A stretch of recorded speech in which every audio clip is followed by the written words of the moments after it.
Жаз мезгілінің ең қызықты әрі ең пайдалы болып саналатын шомылудың да адам ағзасына тигізер зияны жоқ емес.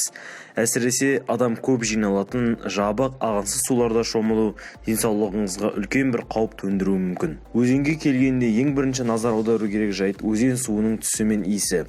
Қою қоңыр түс пен жағымсыз иіс суға төгілген зиянды қалдықтардың белгісі болуы мүмкін.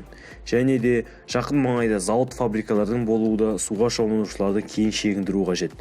Қазақстандағы аса қатты ластанған өзендер қатарына Елек, Нұра, Іле, Есіл, Сырдария, Ертіс жатады. Мұндай суға түсу аллергия, қышыну, тіпті жұтылған жағдайда улануға әкеліп соғуы мүмкін.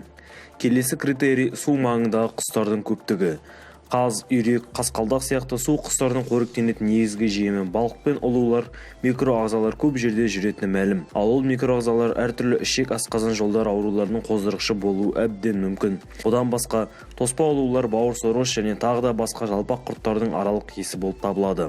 Судың бетінде топ-топ болып өсетін балдырлар, су өсімдіктері де көптеген қауіпті инфекциялардың көбейіп өсіп өнетін ең қолайлы жері. Суға келген төрт түліктің де зияны бар. Жағадағы тұяқ іздері малдың болғанын, ал ол суға дәрет сындырған жануардың ішегіндегі инфекцияны адамға, оның ішінде кішкентай балаларға берілуі мүмкін. Су қоймасының жағасында кілем, көлік, кір жууда шомылып жүрген адамдардың химиялық заттарды жұтып қоюының немесе терісіне, көзіне, құлағына зиян тигізуінің себебі болуы ғажап емес. Бұлардан басқа өзенге шомылуға барғанда негізгі қағидаларды есте сақтаған жөн. Су жұтып қоюдан сақтану.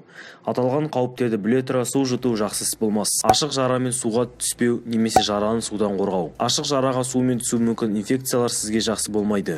Егер де суға түспей жағада құмға көміліп жатамын десеңіз де абай болу керек. 2009 жылы Американың эпидемиология журналында жарияланған мақалада жағадағы құммен жақын контактта болу сізді қатерден сақтамайды деген қорытынды жасалған. Құм қазу мен құмға көмілу асқазан ішек аурулары мен диарея тудыратындығын нақтылаған болатын. Судан жұғатын тері, асқазан ішек және тыныс алу жолдарының ауруларының кейбіреулері сөз болған мақаланы, жағажай құмы туралы мақаланың дескрипшнға сілтемелерін қалдырдым. Оқи аласыз.